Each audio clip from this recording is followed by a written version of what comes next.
All right, guys. So we're messing with Brian's head. So one of his buddies had some valves. So you've got some stainless valves and some titanium valves, and we're trying to see which one is which and what we can do. So we're just checking installed height. And yes, that is the valve that came out of these heads. I don't know that that valve is hardened like it should be. I mean, generally, I don't think they're supposed to bend like that and stay in that shape, but there's a problem. But this is the sketchy stuff that we're doing now. We're checking coil bind on these springs. He's going to go back to a hydraulic camshaft, we're pretty sure. And so we're checking coil bind. You feel it kind of... That's it. That's okay, all. you felt it stop. Yeah, okay, so now we're at coil bind. So now we're just going to check. You better be gentle. I know, right? Thing go flying. So it looks like coil bind is... Here, John, hold this camera.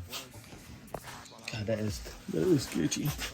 I didn't put the flat part of the spring up, so I got to go just to the edge. And this is without having the stuff that the spring specs. This is what we can do.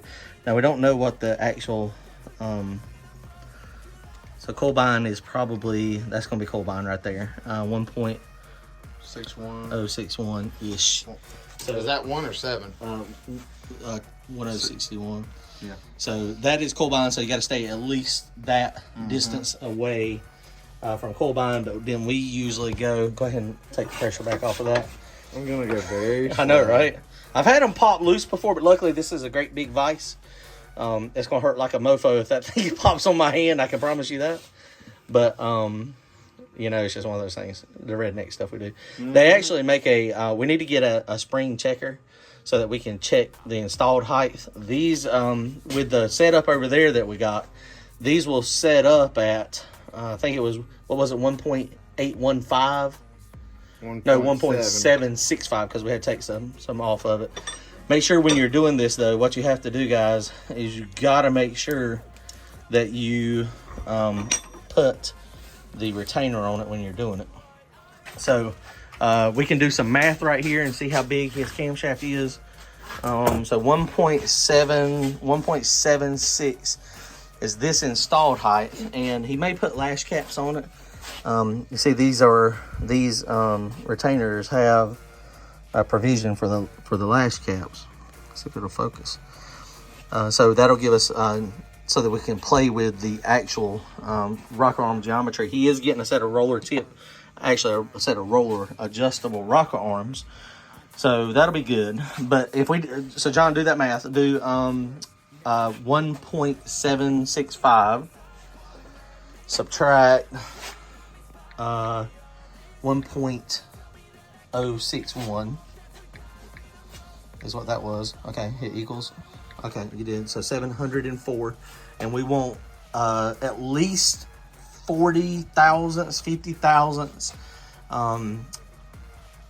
So do minus 0.050. That's before coil bind. So with that, this, he can have a hydraulic camshaft that'll go up to 654-inch lift. So when you do that math, I mean, I don't know do you know how big his hydraulic camshaft is? It's less than that. It's way less than that. So that's probably what he's going to end up doing. So we just have to set these things up. These valves are the correct. These valves are the correct size.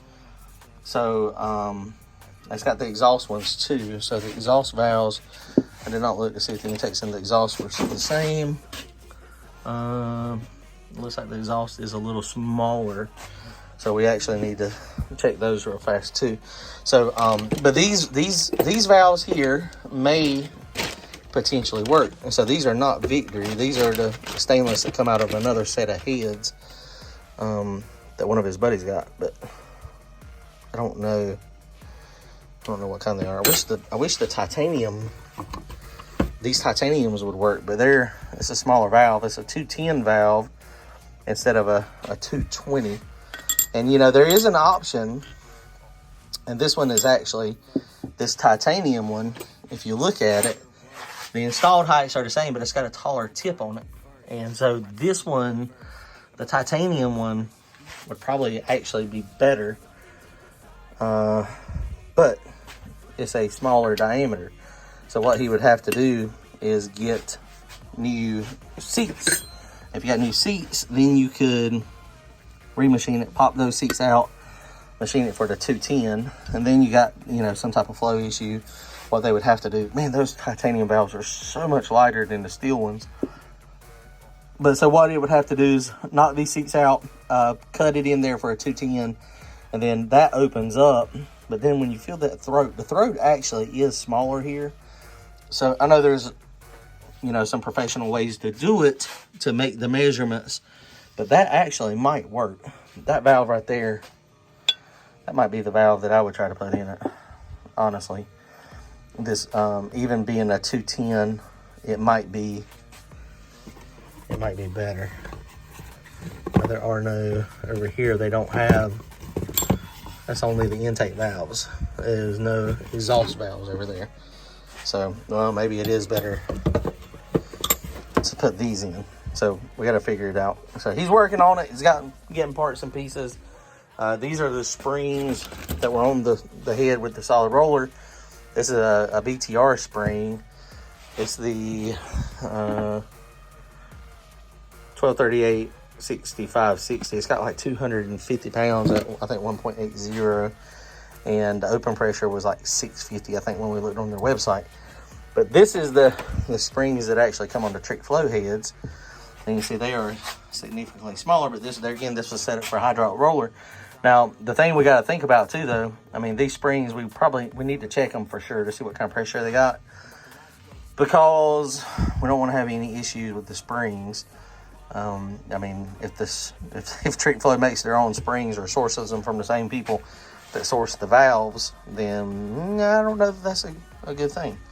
So I don't know. I mean, it's just interesting. And all these valves, like I said, I mean, I showed it in the other video, they're tulip like crazy. And you can see it in the back, the tulip versus, I know it's a different style of valve, but it's not near the same shape in the middle. It's crazy stuff. Oh, I about put the wrong one over there. That would have been bad. Okay, so he's working on it. We'll figure it out. He's got parts and pieces. Stuff's coming, so hopefully he'll have this thing back together soon.